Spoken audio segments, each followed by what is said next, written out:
Hi, I'm Lee Syracuse, and they've given me a choice to pick on a character in Benicia who was interesting and unique.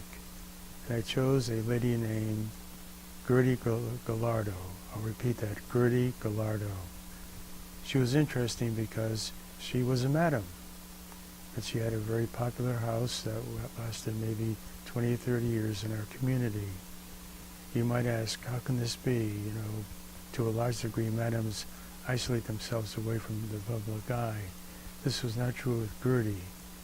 For example, if you told Gertie that there was a family who needed food or help or such, boxes of groceries would start appearing at the back door.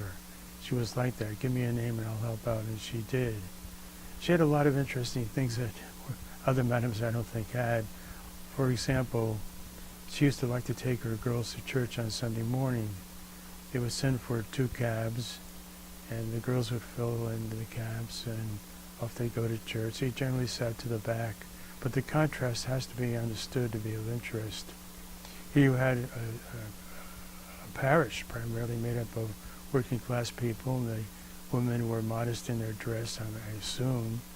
And here in the last 2 rows you had these women who were beautifully dressed, bejeweled and all the rest, because they had the very best there was around. Gertie herself was a nice lady. People liked her. Like, for example, certain questions came up. Sally Stanford, the famous madam of San Francisco, actually lived in the house where Gertie had her business. People over the years said, did Sally have part of this business? No, she did not. She was just a personal friend of Gertie's. She lived there for a while with her husband, who was an attorney, and then they both went into San Francisco, where she established the famous Sally Stanford House of Ill Repute. By the way, just an aside, as most of you know, when Sally left San Francisco, she opened a bar in, I can't think of the name of it. I'm sorry, I just can't think of the name of the city now. It's in Marin. And the older people in town, especially those who were established, they're not like the idea of Sally having a bar in that location in their community.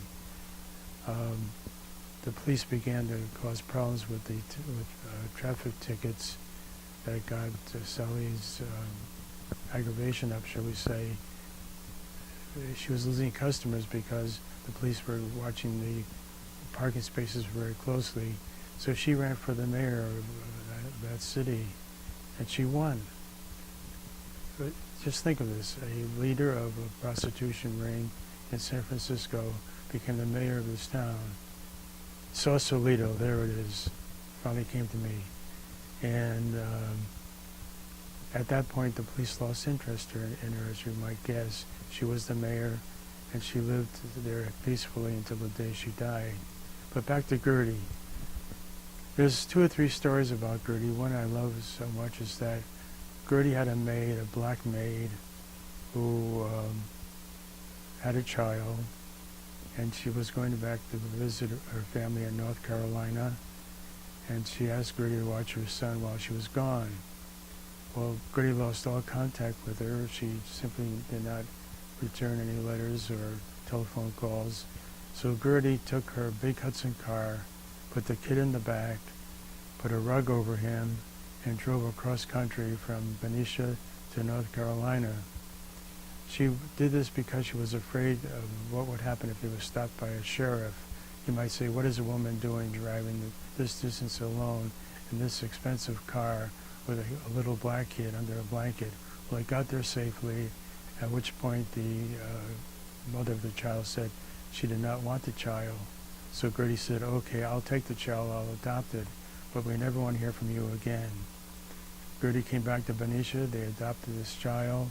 He grew up to be a fine person, he went to college, he played football, and he still lives in the Bay Area today. That was Gertie, that's the way she was. I wish I could have known her better. I must admit that there was a funny line about her husband after Gertie decided to give up the business. She married off her girls safely and happily, which most madams would not probably do. Her husband then ran for the city council and won. And the funny line is that he was able to do that without prostituting himself. But either way, he ran for re-election and he made it. And he and Gertie, as far as I know, lived happily ever after. And that's a story about Gertie Gallardo.